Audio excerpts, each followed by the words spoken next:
Magandang umaga po sa inyong lahat. Samahan niyo po ako sa tindahan ng mga bulaklak dito po sa Dangwa.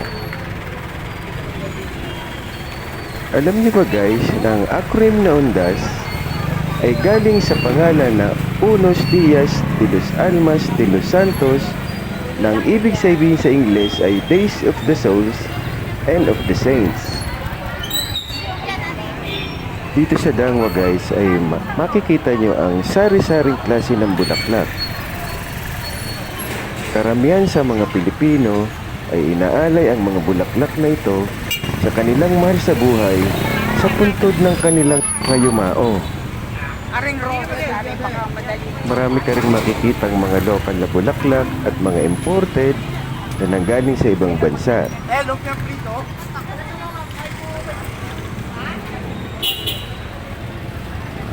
At makakapili ka rin ng iba't ibang kulay ng mga kandila at meron dito mga scented, iba-ibang mga disenyo.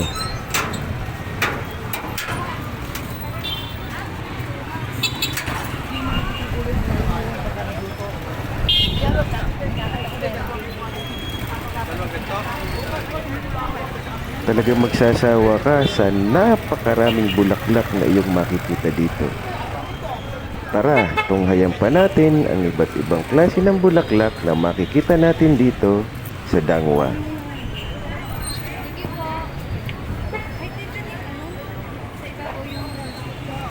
At nariyan po ang mga scented candles. Po.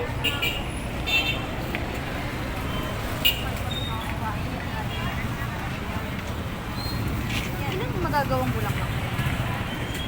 At meron din pong sunflowers, incarnation,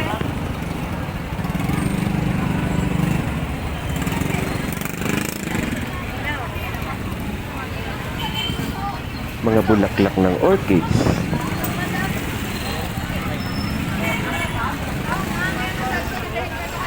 iba't ibang kulay ng Malaysian mums.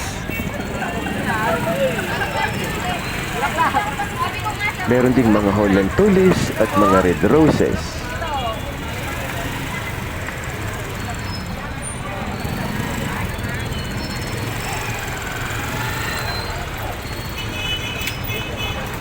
At marami pang klase ng mga bulaklak.